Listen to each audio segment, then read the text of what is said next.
Nagbukas ang pelikula kay Jeremy na nagising sa madilim na lugar at walang alaala kung paano siya nakarating doon. Nakakulong siya sa napakakipot na lugar at may napansin siyang timer sa harapan na nagpapakita ng higit sa 3 minutong countdown. Sinubukan ni Jeremy na makatakas ngunit hindi nagtagumpay dahil hindi siya makagalaw ng maayos. Iniisip niyang kagagawan nito ng pinagkakautangan niya, si Morgan, kaya't hiniling niya sa lalaki na ihinto ito dahil nakakuha na siya ng pera upang bayaran siya ngunit walang sumasagot. Sa sandaling ito, nagtapos ang countdown ng timer at nagsimula ng bagong countdown na 4 na minuto. Sa sandaling iyon, narinig ni Jeremy ang boses ng natatarantang lalaki at hindi nagtagal ay nakahanap ng lumang radyo malapit sa paanan niya. Nakipag-usap siya sa lalaki na nagpakilala bilang Henry at sinabing nakulong siya sa makitid na lugar at nahihirapang huminga. Sinabi rin ni Henry na nabali ang kanyang kamay sa pagsisikap na makalabas at nakikita niya rin ang countdown. Tinanong ni Jeremy ang bilang sa kanyang timer at agad na napagtanto na ang kanilang mga countdown ay magkasabay. Napagtanto din nila na kailangan nilang maging malapit sa isa't isa dahil ang lumang radyo ay may napakaikling range. Upang malaman kung paano sila konektado, tinanong siya ni Jeremy kung nagsusugal siya at may kakilala siyang Morgan, ngunit itinanggi ito ni Henry. Hindi nagtagal, muling nag-reset ang countdown kung saan naririnig ni Jeremy ang mga ingay na nagmumula sa labas. Pagkatapos ay nakipag-usap siya kay Henry at kapwa na pagtanto na sila ay gumagalaw na nangangahulugang sila ay nasa trunk ng kotse. Tinanong ni Jeremy kung ano ang ginagawa niya bago ang lahat ng ito, kaya inihayag ni Henry na siya ay nasa Manhattan, New York para sa business trip. Inihayag pa niya na nagtatrabaho siya sa State Department bilang diplomatic officer sa National Security Council ng White House. Makalipas ang ilang sandali, ang driver ay nagsagawa ng ilang walang ingat na pagmamaneho na inihagis si Jeremy sa bawat gilid. Pagkatapos, biglang huminto ang sasakyan at hiniling ni Jeremy kay Henry na patayin ang radyo at sumigaw ng malakas hanggat maaari upang alamin kung maririnig niya siya. Pumayag si Henry at sumigaw, ngunit mga asong tumatahol lang sa labas ang naririnig ni Jeremy, hindi ang boses ng lalaki. Sa sandaling ito, nag-reset ang timer at biglang napuno ang espasyo ng nakakasilaw na puting ilaw. Nagimbal si Jeremy nang mapagtanto na siya ay nakulong sa loob ng isang glass box na secured ng mga wire at tube. Inihayag ni Henry na bumukas din ang mga ilaw sa kanya at siya ay nakakulong din sa isang glass enclosure. Matapos patayin ang mga ilaw, may naghulog ng postcard kay Jeremy sa pamamagitan ng tubo kasama ang isang flashlight. Ginamit ni Jeremy ang flashlight upang tingnan ang postcard at napagtanto na naglalaman ito ng larawan ng White House kasama ang isang mensahe kung saan tinatanong ng kidnapper ang lokasyon ng isang bagay na tinatawag na roulette. Gulat na gulat pa rin siya nang biglang tawagin siya ni Henry sa kanyang pangalan. Naghihinala si Jeremy dahil hindi niya nabanggit ang pangalan sa kanya, kaya ipinaliwanag ni Henry na nakatanggap siya ng postcard na may pangalan niya at iniuutos nito sa kanya na dapat ibigay ni Jeremy ang ilang impormasyon sa mga kidnapper para makalaya. Sa pamamagitan nito, nakiusap si Henry sa kanya na ibigay sa mga kidnapper ang gusto nila at sinabing hinihintay siya ng kanyang asawa at mga anak sa kanilang tahanan, pero tumanggi si Jeremy. Sa halip, nagdududa siya kay Henry at iniisip kung siya ang nag-orkestra sa pagkidnap, ngunit nag-aalalang tumugon si Henry na siya ay inosente at ipinaliwanag na siya ay nakulong tulad ni Jeremy. Di nagtagal, ang timer ay umabot sa 0 at nagsimula ng isa pang countdown nang ang sasakyan ay umusad ng mapanganib. Ilang sandali pa, narinig ni Jeremy ang tunog ng truck sa highway, kaya binago niya ang channel sa radyo, umaasang makakonekta sa isang tao. Buti na lang at naabot niya ang isang lalaking nagpakilalang Bob. Natatarantang ipinaliwanag ni Jeremy kung paano siya na-hostage sa loob ng isang sasakyan, ngunit ipinagpalagay ni Bob na ito ay isang bata lamang na gumagawa ng kalokohan. Gayunpaman, nang paulit-ulit na iginiit ni Jeremy na nagsasabi siya ng totoo, sa wakas ay pumayag ang lalaki na tumulong. Pagkatapos ay hiniling ni Jeremy kay Bob na bumusina ng 3 beses upang malaman kung nasa malapit siya at pumayag ang lalaki. Ilang sandali pa, narinig ni Jeremy ang busina at napagtanto niyang malapit lang si Bob. Hiniling niya kay Bob na ilarawan ng mga sasakyan sa unahan at iniulat ni Bob na mayroong ilang mga kotse. Pagkatapos ay narinig ni Jeremy ang rev ng isang motorsiklo at nagtanong kung nakikita ni Bob ang anumang mga motorsiklo sa malapit. Kinumpirma ng lalaki, pagkatapos ay sinabi ni Jeremy na ang kanyang sasakyan ay dapat na nasa tabi nito. Lumipat na ngayon si Bob patungo sa sasakyan, ngunit sa kasamaang palad, napansin ito ng kidnapper at tumakas sa paghabol habang biglang namatay ang radyo at hindi man lang nakuha ni Bob ang plate number. Pagkatapos ay biglang huminto ang sasakyan, nag-reset ang timer at muling bumukas ang mga puting ilaw. Biglang may nagsalitang babae sa pamamagitan ng radyo at laking gulat ni Jeremy nang mapagtanto na ito ang kanyang dating asawa, si Molly. Lumalabas na nagawang makipag-ugnayan sa kanya ng mga kidnapper, kaya nag-aalalang ipinaliwanag ni Jeremy ang kanyang sitwasyon sa kanya. Gayunpaman, galit na galit si Molly na hindi niya ito nakakausap sa loob ng 3 buwan at ngayon ay tumatawag siya sa kanya habang siya ay lasing. Iginiit ni Jeremy na nagsasabi siya ng totoo, kaya naniwala si Molly sa kanya at iniisip na baka dinukot siya ni Morgan dahil sa hindi pagbabayad. Gayunpaman, sinabi niya na ito ay kagagawa ng ibang tao at hiniling sa kanya na tingnan ang telepono na iniwan niya sa kanya para sa emergency. Hiniling niya sa kanya na hanapin ang contact number ng kanyang kasamahan na si Ben at inutusan itong sabihin sa kanya na nasa panganib ang presidente. Nang marinig ito, nag-alala si Molly at nagsimulang hanapin ang telepono, ngunit bigla na lang, parang takot na takot siya. Sumigaw siya na may tao sa bintana at ang tawag ay biglang naputol na nag-iwan kay Jeremy na labis na nababalisa. Binantaan niya ang kanyang mga kidnapper na huwag sasaktan si Molly at pagkatapos ng ilang galit na pagsigaw, kinalma niya ang kanyang sarili nang magsimulang gumalaw muli ang sasakyan. Di nagtagal, isa sa mga kidnapper ang dumating sa linya at nakipag-usap kay Jeremy. Base sa accent niya, parang foreigner ang lalaki at sinabihan niya si Jeremy na mas mabuti kung makikipagtulungan siya. Nagbanta siya na mamamatay si Molly kapag tumanggi siyang ibigay sa kanila ang lokasyon ng roulette. Si Jeremy na nag-aalala ay nakiusap na may isa pang paraan upang makipagnegosasyon at humiling na palayain muna, ngunit hindi na tumugon ng kidnapper at muling huminto ang sasakyan. Hindi nagtagal, ang kidnapper ay naglabas ng isang kuyog ng mga bubuyog sa dock na ikinasindak ni Jeremy. Sinubukan niyang ipagtanggol ang sarili mula sa mga insekto, ngunit sinasaktan siya ng mga ito. Si Jeremy na desperado ay muling nakipag-usap kay Henry at sinabing maaaring magkaroon siya ng anaphylactic shock dahil siya ay allergy sa kagat ng bubuyog. Labis na nag-aalala si Henry at ibinunyag na nahuli na ng mga kidnapper ang kanyang asawa at mga anak habang nawala ng malay si Jeremy. Maya-maya, nagising si Jeremy na nahihilo at laking gulat niya nang mapansin na may nag-inject sa kanya ng antidote. Tumingin siya sa tubo at napansin niya ang driver na nakikinig sa radio frequency ng pulis. Pagkatapos ay sinubukan niyang sunggaban ng driver, ngunit nasugatan siya ng lalaki gamit ang sigarilyo na nag-iwan ng matinding paso sa kanyang kamay. Sa sandaling iyon, muling dumating sa linya ang kidnapper at tinanong ni Jeremy kung bakit nila iniligtas ang kanyang buhay. Inihayag ng kidnapper na siya ay isang mahalagang asset at hindi nila maaaring hayaan siyang mamatay nang walang impormasyon. Sa isang nakakagulat na twist, nalaman natin na si Jeremy ay isang special agent ng US Secret Service na naghahanda na italaga sa Pangulo. Ang impormasyong hinahanap nila ay ang lokasyon ng mga lihim na bunker na tinatawag na roulette na ginagamit ng presidente at vice-presidente sa panahon ng national emergency at lumilipat ng walang abiso sa hindi tiyak na mga araw. Ang lokasyon ng tamang bunker ay alam lamang ng ilang tao sa bawat pagkakataon at isa si Jeremy sa kanila. Pagkatapos, tinawagan ni Jeremy si Henry at ipinaalam sa kanya na siya ay buhay pa dahil iniligtas siya ng mga kidnapper. Pagkatapos ay tinanong niya kung ano ang alam niya tungkol sa roulette at ibinunyag ni Henry na ito ay isang shelter sa ilalim ng lupa kung saan nagtatago ang Pangulo at ang iba pa kung sakaling atakihin ang Washington.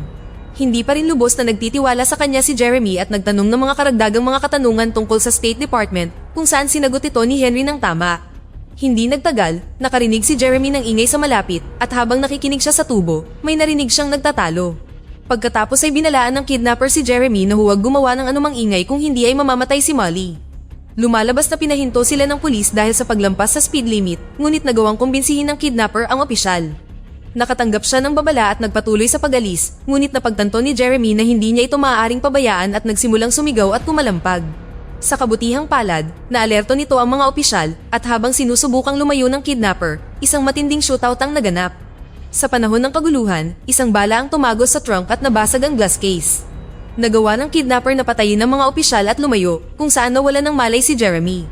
Maya-maya, nagising si Jeremy at nakitang dumudugo ang kanyang binti at nasasaktan. Natusok pala ng isang tipak ng salamin ang kanyang binti, kaya masakit niyang tinanggal iyon at binalot ng kamiseta ang sugat. Muli siyang tumingin sa tubo at napansin niya ang driver na hindi gumagalaw habang tumutunog ang telepono sa kanyang bulsa. Nakuha ni Jeremy ang telepono at nang sagutin niya ang tawag, isa pala itong kidnapper. Nakilala ng lalaki ang boses ni Jeremy at binalaan siya na hawak nila si Molly at hindi magdadalawang isip na patayin siya kapag tumanggi siyang makipagtulungan.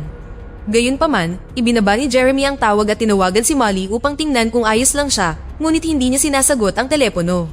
Pagkatapos nito, tumawag siya sa 911 at ipinaliwanag sa babaeng operator na siya ay naka-hostage sa isang kotse. Nang tanungin kung paano siya dinukot, ibinunyag ni Jeremy na siya ay nasa New York at ang huling bagay na naaalala niya ay nang palabas siya sa isang restaurant. Pagkatapos ay sinubaybayan ng operator ang kanyang lokasyon at ipinaalam sa kanya na siya ay nasa isang lugar sa Maryland na ikinagulat ni Jeremy. Napagtanto niya na ang mga terorista ay patungo sa Washington DC at nagpaplanong salakayin ng Pangulo, kaya ibinigay niya sa operator ang address ng kanyang asawa at nakiusap sa kanila na pumunta kaagad sa bahay nito. Habang naghihintay, sumilip si Jeremy sa butas ng bala at may nakita siyang aso, kaya sinubukan niyang makuha ang atensyon nito. Napansin din siya ng aso, at ilang sandali pa, dumating ang may-ari ng aso, na narinig din ang pagsigaw ni Jeremy. Lumapit sila sa kotse, at ipinaliwanag ni Jeremy na dinukot siya at humingi ng tulong. Nagalok pa siya ng pera, ngunit sinabi ng may-ari ng aso na hindi niya kailangan ng pera at handang tumulong. Gayunpaman, nang kumilos siya upang buksan ang trunk ng kotse, biglang lumitaw ang isa pang kidnapper at walang awa na binaril ang aso at ang may-ari na ikinasindak ni Jeremy. Kasunod nito, tumingin si Jeremy sa tubo at napansin na ibang lalaki na ang nasa manibela at pinaandar muli ang sasakyan. Nagsimula muli ang timer sa 30 minuto at hindi nagtagal ay nakatanggap si Jeremy ng tawag mula sa operator ng 911. Ibinunyag ng babae na pumunta sila sa bahay ni Molly, ngunit wala siya roon at nakakita lamang sila ng liham na nagsasabing babalik si Molly ng ligtas kung makikipagtulungan si Jeremy. Nangako siya na hahanapin si Jeremy, ngunit ang bigong lalaki ay ibinaba ang tawag at kinausap si Henry. Inihayag ng natatarantang Henry na ang kanyang countdown ay nasa 11 minuto at napagtanto ni Jeremy na hindi na magkasabay ang kanilang oras. Nang malaman ni Henry na may telepono si Jeremy, nakiusap siya sa kanya na tawagan ng kanyang asawa at mga anak para kamustahin sila. Sumang-ayon si Jeremy, ngunit nang sabihin sa kanya ni Henry ang numero, hindi niya ito pinansin at tumawag sa ibang tao. Tumawag siya sa ilang kasamahan mula sa US Secret Service, ngunit lahat sila ay naka-voicemail na sa tingin niya ay kakaiba. Di nagtagal, narinig niya sa radyo na nagkaroon ng malakas na pagsabog sa punong tanggapan ng CIA at ang sitwasyon ay naging magulo. Dahil dito, labis na nadismaya si Jeremy at muli siyang nagsimulang makipag-ugnayan sa kanyang mga kasamahan. Sa kabutihang palad, sa wakas ay sumagot ang isa sa kanila na nagngangalang Ben na nagbigay sa kanya ng kaunting pag-asa. Natatarantang ipinaliwanag ni Jeremy ang kanyang sitwasyon at nabigla si Ben nang malaman na buhay pa si Jeremy. Ipinaalam niya sa kanya na 7 pang special agent mula sa Secret Service ang nakulong sa mga trunk ng sasakyan at ang ilan sa kanila ay namatay nang sumabog ang kanilang mga sasakyan. Napagtanto ang bigat ng sitwasyon, tinawagan ni Jeremy si Molly na mukhang natataranta at ibinunyag na nakakulong din siya sa kotse. Humingi ng tawad si Jeremy sa mga pagkakamali niya noon at ang dalawa ay nagbahagi ng isang taus-pusong pag-uusap tungkol sa kanilang relasyon. Ngunit naputol ang kanilang tawag at hindi nagtagal ay nakipag-ugnayan si Jeremy kay Henry na gustong malaman kung tinawagan niya ang kanyang pamilya. Sinabi ni Jeremy na wala pa, kaya nagsimulang muling magmakaawa si Henry at muling ibinigay sa kanya ang numero. Sa pagkakataong ito, sa wakas ay nakipag-ugnayan si Jeremy sa numero, ngunit maya-maya ay nakarinig ng isang babae na sumisigaw sa kabilang dulo, ibig sabihin ay nakarating na rin ang mga kidnapper sa asawa ni Henry. Pagkatapos ay direktang nakipag-usap ang kidnapper kay Jeremy at muling hiningi ang impormasyon, ngunit ang huli ay tumangging ibunyag ito at ibinaba ang tawag. Ilang sandali pa, ibinunyag ni Henry na ang kanyang kahon ay napupuno ng kakaibang likido at malapit na siyang malunod. Nakiusap siya kay Jeremy na ibigay sa mga terorista ang gusto nila, ngunit tumanggi ang lalaki dahil gumawa siya ng panata na hindi maaaring sirain. Ilang sandali pa, narinig ni Jeremy ang isang pagsabog sa malapit at ang lahat ay nagsimulang yumanig. Tumigil din si Henry sa pagtugon at napagtanto ni Jeremy na sumabog ang kanyang sasakyan. Pagkatapos ay narinig niya sa radyo na nagkaroon ng kaguluhan sa labas at na-activate pala ang National Emergency System. Sa kabutihang palad, ang Pangulo ay dinala sa isang ligtas na lokasyon bago siya maabot ng mga terorista. Sa sandaling iyon, tinawagan ni Ben si Jeremy at ipinangako na ginagawa na nila ang lahat para mahanap si Molly. Sinabi rin niya na ang vice-presidente ay nasa ligtas na lokasyon, ngunit sinusubukan pa rin nilang matukoy kung nasaan ang Pangulo. Si Ben, na hindi alam ang lokasyon ng roulette, ay nagtanong kay Jeremy tungkol dito, ngunit ang huli ay tumangging magbunyag ng ganoong mahalagang impormasyon sa takot na maaaring nakikinig ang mga kidnapper. Bigla na lang, nagsimulang habulin ng ilang sasakyan ng pulis ang sasakyan at nabangga ito na marahas na itinapon si Jeremy sa loob ng kahon. Gayunpaman, pagkatapos ng matinding pagtugis, sa wakas ay huminto ang sasakyan at walang ideya si Jeremy kung ano ang nangyari. Makalipas ang ilang sandali, muling tinanong ng kidnapper si Jeremy ang lokasyon ng roulette, ngunit tumanggi ang huli na magsabi ng anuman. Napagtanto ni Jeremy na ang lalaking ito ay Amerikano at nagtanong kung bakit niya ito ginagawa, ngunit tumanggi ang kidnapper na makipag-usap pa. Sa sandaling iyon, tinawagan siya muli ni Molly at sinabing sa tingin niya ay nasa loob siya ng ambulansya. Naririnig ni Jeremy ang mga sirena at agad niyang napagtanto na siya mismo ay nasa loob ng sasakyan ng pulis. Ibig sabihin, ang mga kidnapper ay gumagamit ng mga sasakyan ng opisyal upang makalampas sa mga checkpoint ng pulisya. Biglang naputol ang tawag, pagkatapos ay tinawagan ni Ben si Jeremy at sinabing sinusubaybayan nila si Molly na papalapit sa White House at maaaring sumabog ang kanyang sasakyan sa lalong madaling panahon. Nawawalan ng pag-asa, sinabi ni Jeremy sa kanya na sila ay nasa mga sasakyan ng opisyal kaya walang makakapigil sa kanila. Pagkatapos ay sinimulan ni Ben ang pagtatanong sa kanya para sa lokasyon ng roulette, ngunit tumanggi pa rin si Jeremy na sabihin ng anuman dahil hindi niya maaaring sirain ang kanyang panunumpa. Muli niyang tinawagan si Molly at humingi ng paumanhin sa kanyang mga pagkakamali sa nakaraan at hiniling sa kanya na unawain ang kanyang sitwasyon. Ipinahayag ng dalawa ang kanilang pagmamahal sa isa't isa at hindi nagtagal, nagsimula ring mapuno ng kakaibang likido ang kahon ni Jeremy. Tinawagan niya si Ben upang ipaalam ito sa kanya, ngunit ibinunyag ng huli na ito ay isang liquid bomb at nakakagulat na inihayag na siya ay pumanig sa mga terorista. Sinabi niya kay Jeremy na huli na ang lahat para sa kanya ngayon, ngunit kahit papaano ay maililigtas pa rin si Molly kung ibibigay niya ang lokasyon. Tumanggi pa rin si Jeremy at handa siyang mamatay para sa bayan at isakripisyo pa ang kanyang asawa. Ilang sandali pa, nahihirapang huminga si Jeremy at sa wakas ay naubos din ang timer. Pagkatapos, sa isang nakakagulat na pangyayari, dumating ang ilang opisyal upang iligtas siya at hinila palabas ng trunk ng kotse. Nakita ng natatarantang si Jeremy ang isang lalaki sa kanyang harapan at agad siyang kumuha ng baril upang ipagtanggol ang sarili, ngunit ipinakilala ng lalaki ang kanyang sarili bilang si Henry. Nanlaki ang mga mata ni Jeremy, hindi makapaniwala nang makita niya si Molly doon, kasama ang aso at ang may-ari nito kanina, na dapat ay patay na. Pagkatapos ay lumitaw si Ben at binati si Jeremy sa matagumpay na pagpasa sa pagsusulit. Natigilan si Jeremy nang malaman na nasa training area siya at walang nangyaring pag-atake ng terorista, ngunit pagsubok lang iyon para suriin ang katapatan sa gobyerno. Sinabi sa kanya ni Ben na siya ay napromote at sasama sa Pangulo sa susunod na buwan sa isang paglilibot sa Asia upang matiyak ang kanyang kaligtasan. Nang marinig ang lahat ng ito, nakahinga ng maluwag ang ating bida at agad itong dinala sa isang ambulansya upang gamutin ang kanyang mga sugat. Sinamahan siya ni Molly at tinanong niya kung paano nila siya nakumbinsi na maging bahagi ng plano. Ipinaliwanag niya na binayaran nila siya ng malaking halaga na ginamit niya upang mabayaran ang kanyang utang kay Morgan. Ilang sandali pa, nakita ni Jeremy ang Washington Monument sa di kalayuan at nagsimulang ngumiti, kaya tinanong ni Molly kung ano ang nangyari. Nagtanong siya kung nandoon ang bunker, ngunit sinabi ni Jeremy na hindi ito mahalaga ngayon. Inilabas niya ang engagement ring mula sa kanyang bulsa at hiniling sa kanya na pakasalan siya muli, kung saan siya ay tuwang-tuwa na sumang-ayon.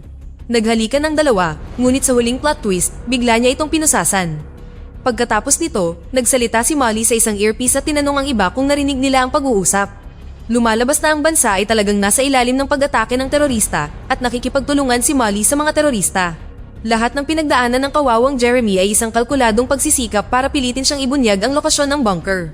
Nang makuha ang kinakailangang impormasyon, nagpa siya ang mga terorista na hindi na kailangan si Jeremy at inutusan si Molly na patayin siya. Pagkatapos ay idiniin niya ang maskara na puno ng lason sa mukha ni Jeremy at nagpatuloy na wakasan ang kanyang buhay habang ang pelikula ay nagtatapos. Dito na nagtatapos ang ating kwento. Sana ay nagustuhan nyo. Mag-subscribe na kung hindi ka pa nakasubscribe, pindutin na rin ang notification bell at like button upang matulungan ang channel at mag-iwan na rin ng komento. Maraming salamat sa panonood.